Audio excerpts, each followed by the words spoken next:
watching KTAL News Now. Here's Brittany DeFran with your midday news break. Happy Friday. Welcome to KTAL News Now. I'm Brittany DeFran. Your midday news break starts right now.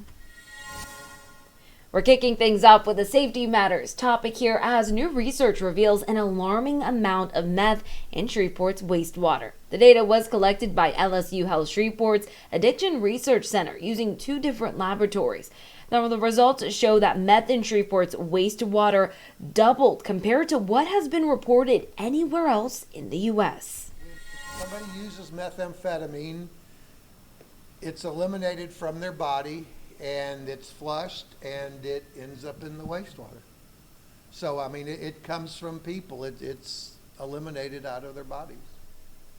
And Professor Goders assured residents that wastewater gets treated and is not a threat to the community. Now, ever since whistleblower Ben Hebert came forward with information that Shreveport's financial administration was mismanaging money, it seems that other organizations have been checking on their funding and are surprised by what they have found. Like, retired Shreveport firefighters are now speaking out about money missing from their pension fund. Retired Assistant Fire Chief Bill Wilson addressed the council this week. He claims millions of dollars have not been paid into the police and fire pension fund. He sits on the Police Pension and Relief Board and said under Mayor Ollie Tyler's administration, a financial officer presented them with quarterly reports. He says those have stopped under the Perkins administration, which led the board to not notice there was money missing. The pension fund stopped in 2016. We didn't notice till this year, and it's taken us about from January until October to say, the money is missing, and then they wanted the city attorney to research and say, yes, this law is applicable. It's authorizing us to get the money. So we notified the city, and the city administration said, see the city council to get the money.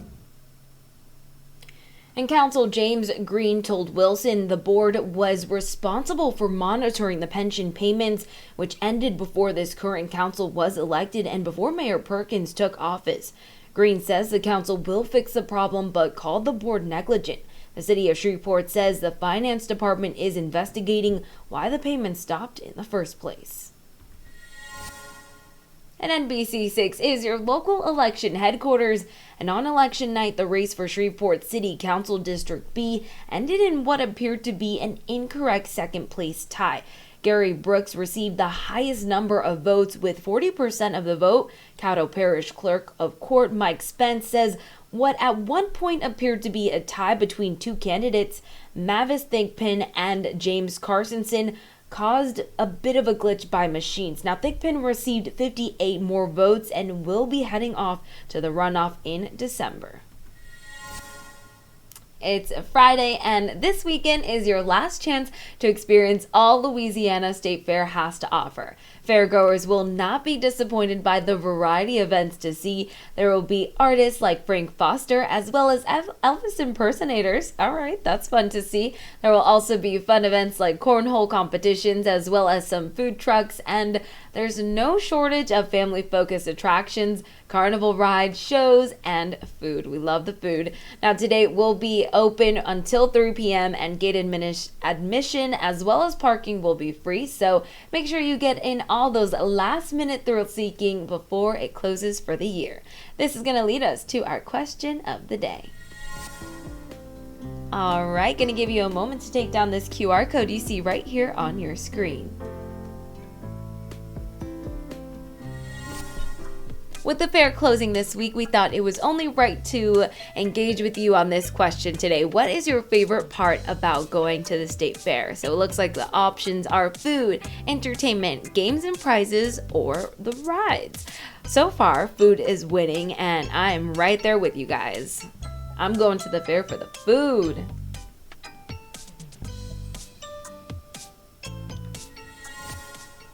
That's all for now, but don't go anywhere. More to come on your midday news break.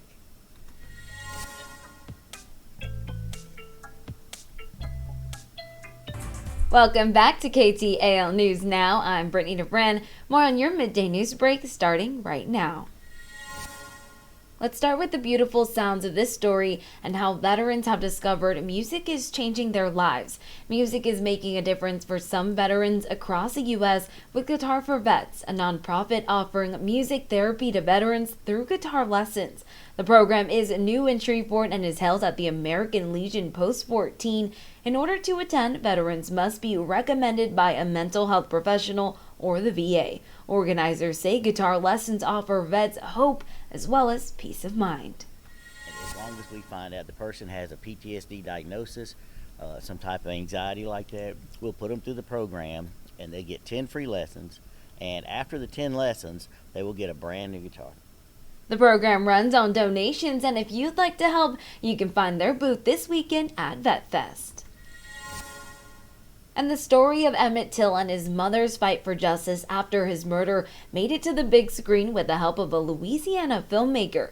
Keith Beauchamp is originally from Baton Rouge, and now he produces films in Brooklyn. He helped write and produce the movie Till. NBC6's Alexandra Meacham spoke with him and shared why he chose this film, his personal connection behind it, and why it resonates today. Take a listen.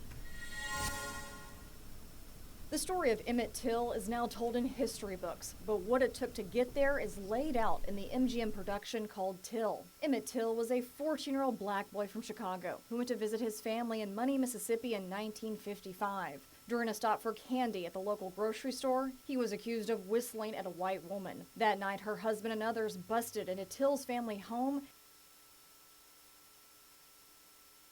kidnapped, tortured, shot him before throwing his body into the river. 3 days later, his body was found mutilated. The white men later went on trial but were acquitted by the all-white male jury during this Jim Crow era of the South.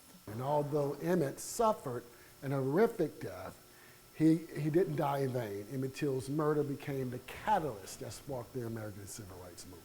Keith Beauchamp is a co-writer and producer of Till. He says his inspiration for making the movie was Till's mother, Mamie Till Mobley. She was a mentor and friend of mine for 8.5 years, and so she was my inspiration on carrying the torch and making sure her son's story is told. But she was one of the most prolific people I would ever meet in my lifetime. It changed my life tremendously, and when she spoke, her words moved your soul. This was my boy, Emmett Till. The movie follows Mamie's history-changing decision to hold an open casket funeral. They have to see it for themselves. The world saw what happened to her son, and Till became an icon for the civil rights movement. The lynching of my son has shown me that what happens to any of us, anywhere in the world, had better be the business of us all. The fight for freedom and equality, for civil rights and human rights is an ongoing fight, and that we must remember our past, because if we don't, we're doomed to repeat it, and that's what's happening today. Beauchamp says it's a story of a mother's strength, resilience, and unwavering attitude about what is right, something he hopes viewers take home from the experience. So this is a story that should be told time and time again to awaken that sleeping giant for change and listen. Leaving you here with our question of the day.